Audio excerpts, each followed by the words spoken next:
우리가 절대 해서는 안 되는 게 있습니다. 지금 누릴 수 있는 삶을 내일로 미루는 거예요. 형태는 항상 비슷해요. 미룰 때. 어떤 조건을 답니다. 집이 좀 조그만 사람은 조금만 큰 집으로 이사 가면 어떻게 할 거야. 또 애들을 키우는 엄마는 우리의 대학만 들어가면,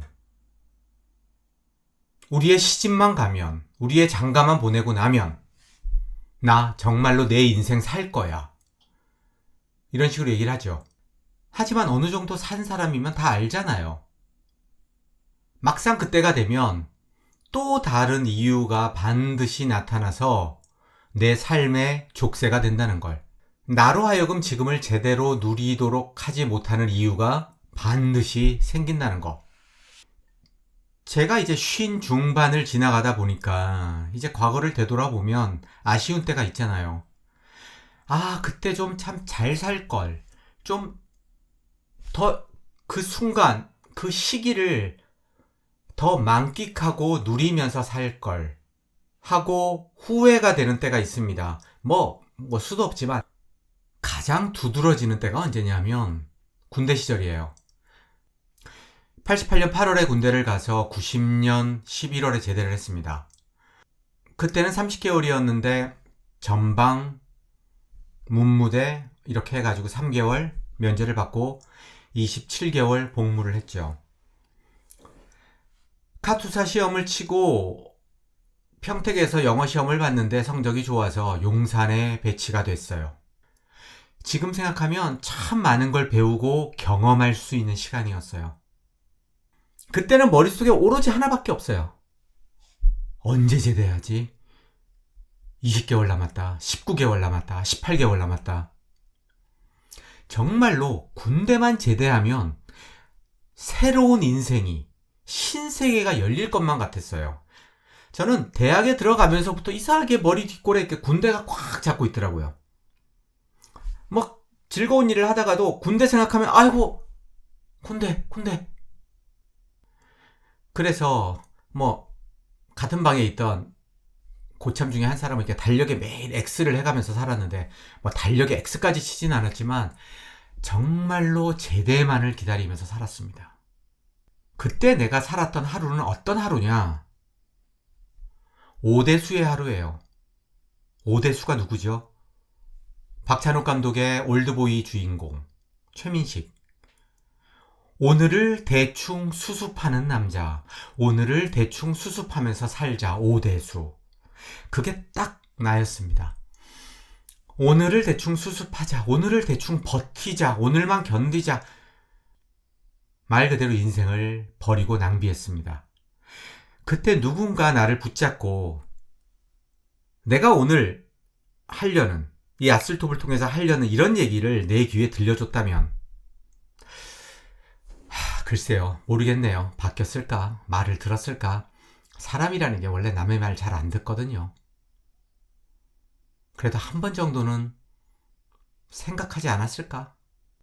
아무도 그런 사람이 없었어요. 병장이 되니까 이제 병장 됐으니까 거꾸로 매달아도 시간은 가지. 그런 시기가 짧지 않은 인생을 살았는데 어디 한두 군데겠어요. 여러분도 마찬가지 아닙니까? 그죠?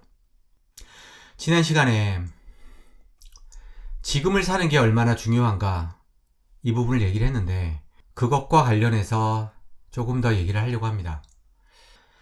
저같이 세속적인 세계관을 가진 사람은, 세속, 기독교인이 오해하는 게 여러 가지가 있는데 그중 하나가 세속이라는 단어에 대한 잘못된 생각입니다. 세속하면 무슨 마치 방탕하고 막 더럽고 이런 건 줄 알아요. 아니에요. 세속은 뭐냐? 말 그대로 속세입니다. 세속, 속세. 기독교 밖의 모든 삶은 다 세속이에요. 그러니까 나쁜 게 아니에요. 물론 기독교인 입장에서는 죄인의 삶이고 나쁜 삶이겠지만, 사탄의 지배를 받는 삶이겠지만, 세속은 기독교 밖의 삶을 말합니다. 세속적인 세계관으로 사는 저 같은 사람에게는 지난 시간에도 얘기했지만 지금이 전부예요. 왜 미루면 안 되냐? 왜 지금이라는 이 순간에 조건을 달아서 지금 누려야 할 삶을 미래로 미루면 안 되냐? 요거만 되면, 요거만 갖춰지면, 요렇게만 되면. 왜 그러면 안 되냐? 저 같은 세속적인 사람에게는 지금이 영원이기 때문입니다. 영원. 지금이 영원이라니 무슨 소리야. 이렇게 생각하겠죠. 지금 이거를 듣는 사람 중에 저하고 개인적으로 만난 사람이 얼마나 될지 모르겠는데 오랜만에 이렇게 친구 만나고 하잖아요. 그러면 반갑잖아요. 그렇게 얘기하다 보면 제 친구가 결국은 오랜만에 만나도 대부분 기독교인입니다. 그러면 이렇게 얘기하다 보면 결국은 내 얘기를 하게 돼요. 그러면 지금 하는 이런 식의 얘기가 나옵니다. 그러면 기독교인 친구는 열의 아홉은 그래요. 야, 영원하지 않은 게 무슨 의미가 있어.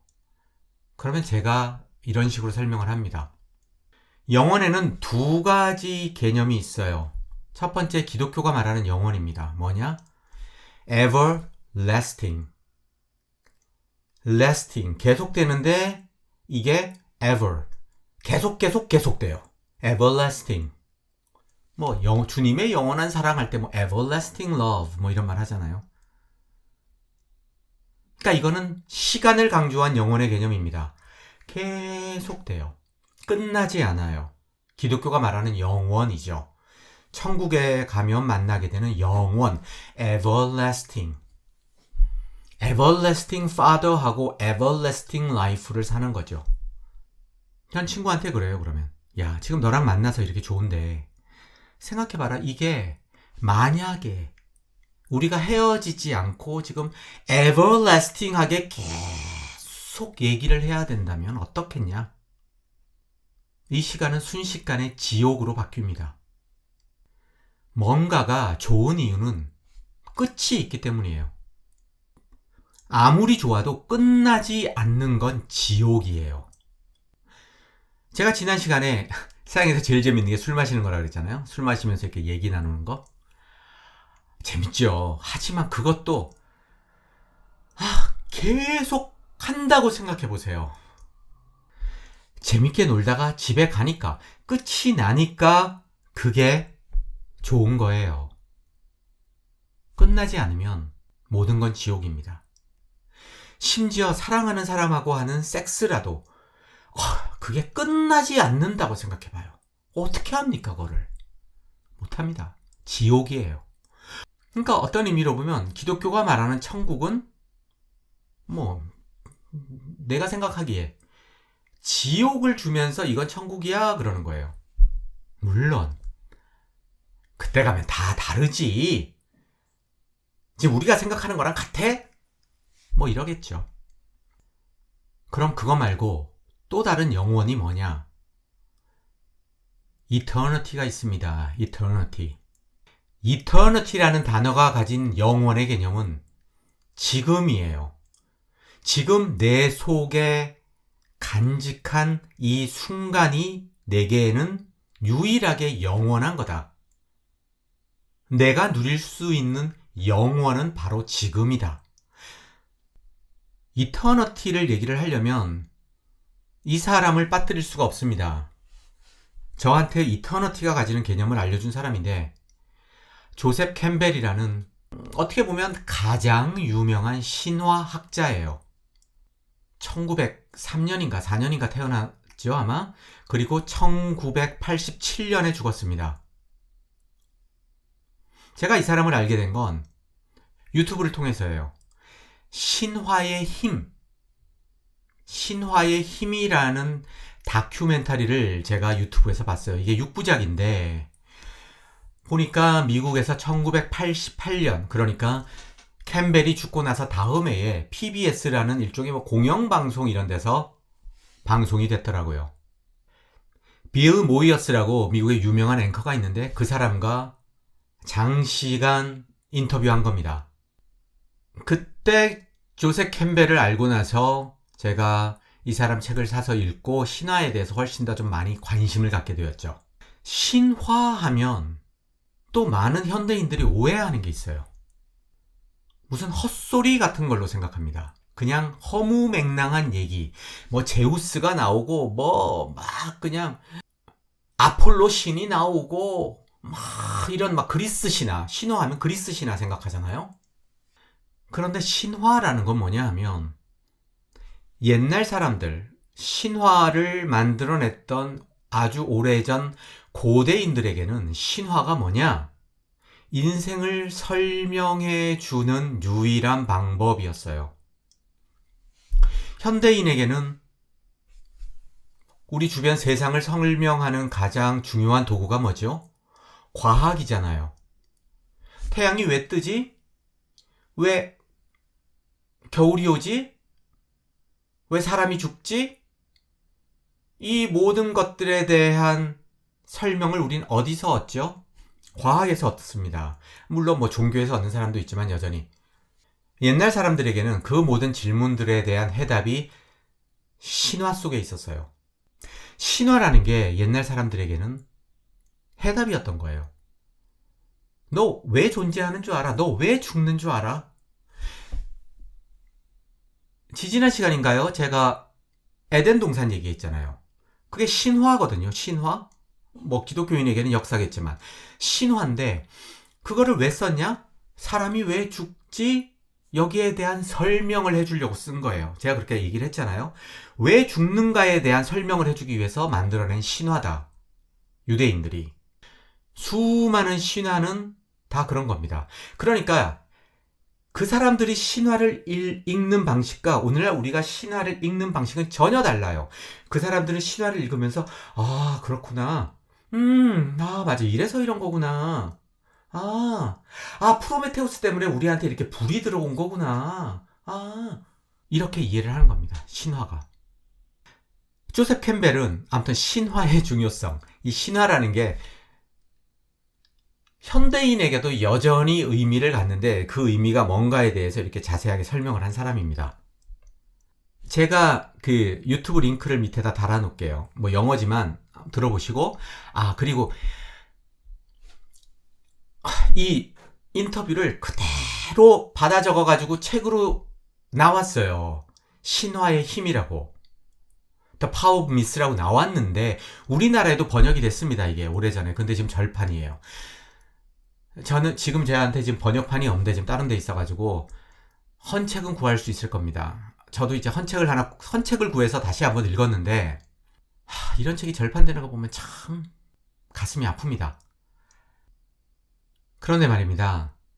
여러분들이 1980년대 미국을 잘 모를 텐데 1980년대 미국은 기독교가 다시 부흥을 하던 시기예요.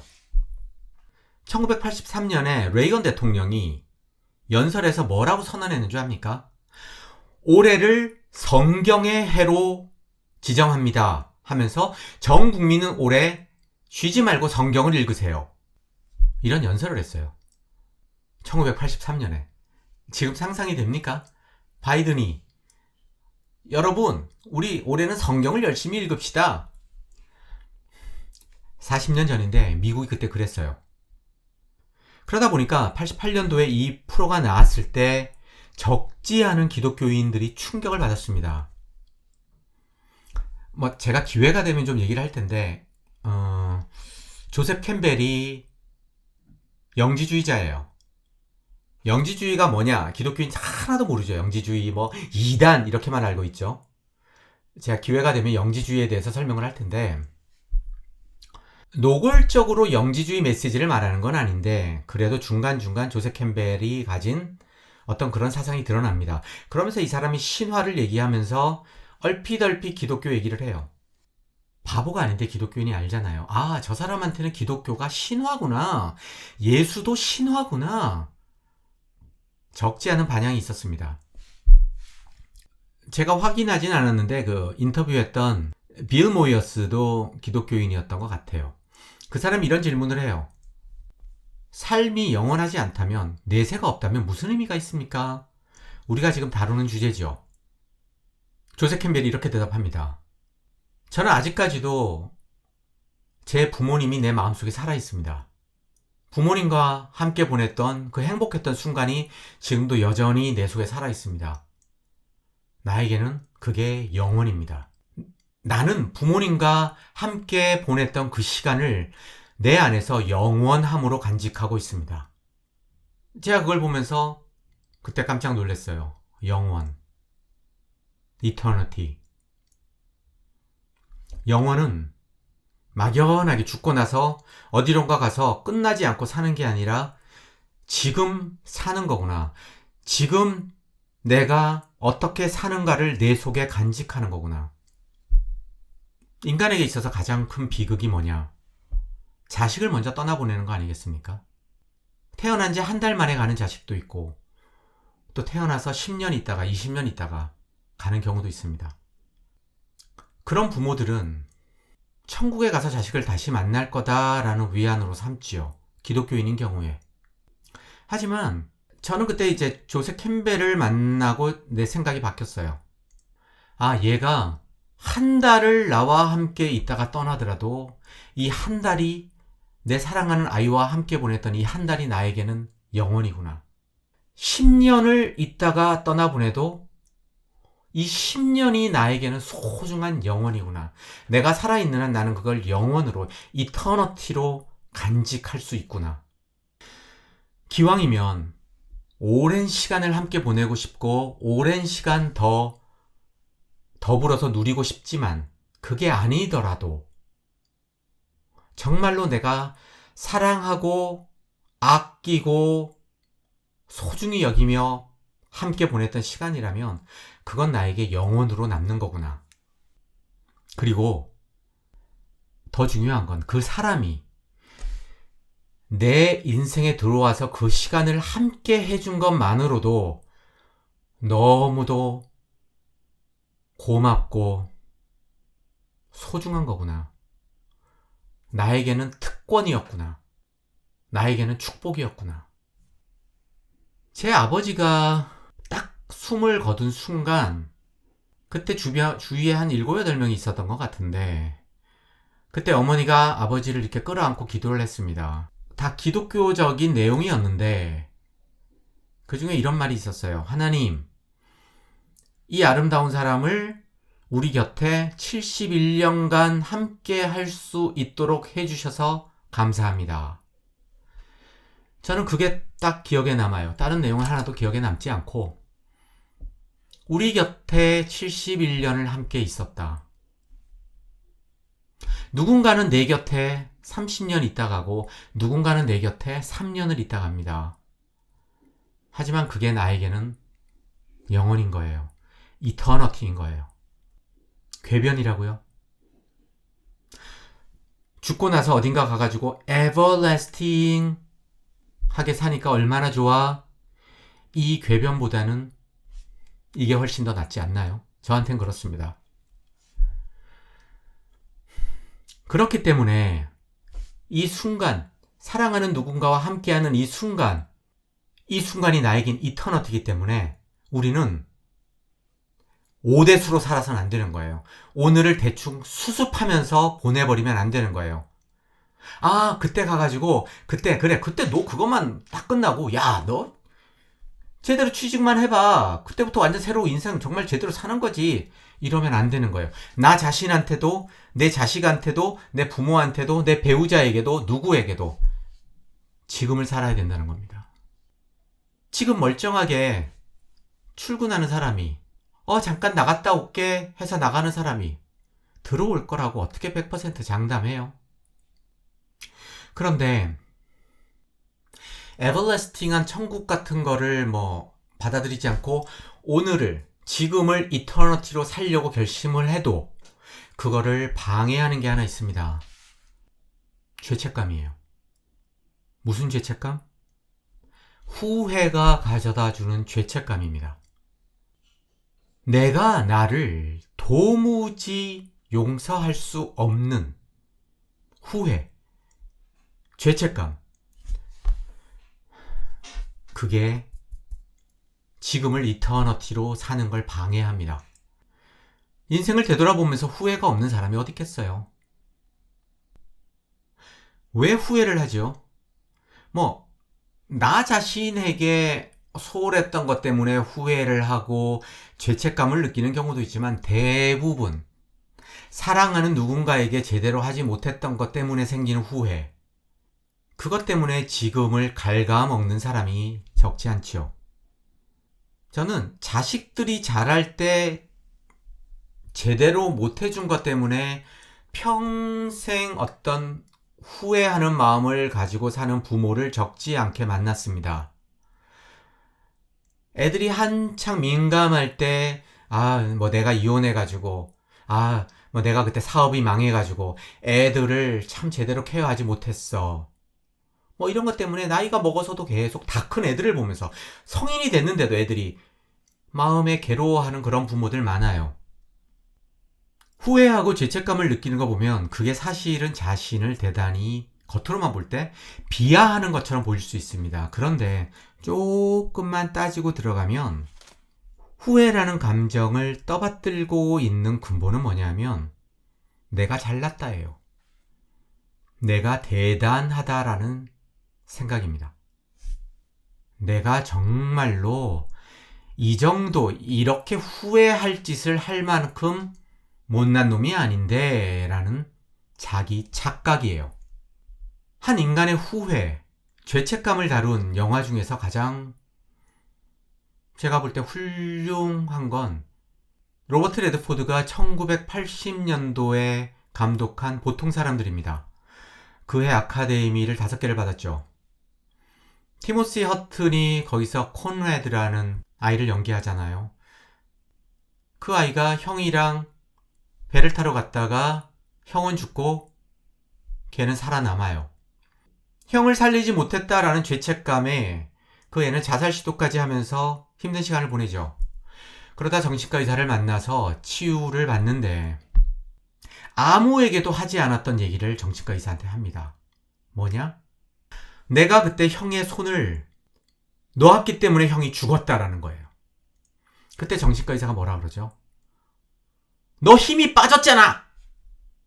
네가 그렇게 강해? 너 힘이 빠진 거야! 자기가 놓고 싶어서 놓은 게 아니에요. 일부러 놓은 게 아니에요. 다른 말로 하면 네가 그렇게 대단해? 네가 그렇게 잘났어? 그 말이 그 주인공을 해방시킵니다. 나 힘이 빠진 거야. 내가 잘못한 게 아니야. 난 최선을 다했어. 내가 상처를 줬다라고 생각하는 누군가를 생각하면서 후회할 때, 과거를 되돌아볼 때 정말로 내가 적대감을 가지고 그 사람을 괴롭혀야지 하지 않은 이상 우리는 다 최선을 다했습니다. 물론 그 최선이 최상의 결과를 끌어내지 못하죠. 아무리 최선을 다해도 원하는 결과가 항상 나오는 건 아닙니다. 하지만 최선을 다했다면 후회하지 않아도 돼요. 거울을 보면서 네가 그렇게 대단해? 네가 그렇게 잘났어? 한번 소리쳐 보세요. 너 그때 할 만큼 했잖아. 후회가 주는 죄책감에서 벗어나지 못하는 한 지금을 이터너티로 살아간다는 건 불가능합니다. 있을 수 없어요. 나도 그렇고 여러분도 그렇고 우리는 그렇게 대단한 존재가 아니에요. 이 세상에 대단한 존재란 없습니다. 사람은 다 똑같아요. 그냥 순간순간 최선을 다하면서 삽니다. 후회되는 게 있다면 그러면 어떻게 내가 살아야 내가 내일, 오늘을 되돌아보면서 후회하지 않을까? 그 정도로 충분해요. 후회는 한 번밖에 없는 삶, 이터너티로 살아야 되는 지금을 갉아먹는 무서운 전염병입니다. 나는 그렇게 대단한 존재가 아닙니다. 하지만 기억해야 될 게 있어요. 기독교 교리상 볼 때 인간은 저주받은 존재입니다. 다 죽어야 되는 존재예요. 죄인이거든요. 정말로 기독교의 인간관은 비참하다라는 말을 쓰기에도 부적절할 정도로 처참한 인간관입니다. 하지만 나도 여러분도 대단해요, 한편으로. 왜? 살고 있잖아요, 지금. 어느 날인가 우리 아버지의 정자가 우리 어머니의 난자를 만나서 내가 나왔는데, 남자가 한번 사정할 때 정자가 뭐 한 몇억 개 나오잖아요? 그 중에 나를 만든 정자가 아니라 다른 정자가 어머니의 난자와 만났다면 다른 사람이 나왔습니다. 여러분도 마찬가지예요. 내가 나온 거, 여러분이 나온 거, 이 단어를 쓰고 싶진 않은데 기적입니다. 어메이징한 일이에요. 살아있다라는 거 어메이징한 일입니다. 우리 살아있는 모든 인간의 아버지, 평생 자위를 포함해서 사정한 정자의 개수가 몇 개나 될까요? 뭐 조 단위까지는 안 가도 와, 상상을 초월하는 숫자 아닙니까? 거기에서 나하고 여러분이 태어난 거예요. 살아있는 겁니다. 게다가 언젠가도 한번 얘기했지만 조금만 이상한 말을 해도 데려다가 화형을 시키는 중세 기독교 세상이 아니라 21세기 대한민국에서 살고 있습니다. 충분히 기뻐해도 돼요. 그리고 지금을 누려도 됩니다. 거의 뭐 지난 시간하고 이번 시간하고 자기계발 뭐 비슷한데, 다음 시간에는 조금 더 뭐 탈회심자, 이게 지금 주제니까 조금 더 종교적인, 기독교적인 내용을 얘기를 하도록 하지요. 뭐 반복해서 얘기하지만 몇 번을 더 할지 모르겠습니다. 뭐 다음 시간 하고 끝날 수도 있고, 조금씩 지금 이 주제 얘기하는 게 지겨워지네요. 하지만 제가 확실하게 말할 수 있는 게 있어요. 저는 지금 이 스크린에 비치는 내 얼굴을 보면서 얘기를 하고 있는데, 저는 이 순간을 만끽하고 있습니다. 아주 즐기고 있어요. 지금이 나에게는 이터너티다 라는 생각을 하면서 합니다. 행복하죠? 여러분도 행복했으면 좋겠습니다. 오늘도 긴 시간 들어주셔서 고맙고요. 그러면 다음 시간까지 안녕.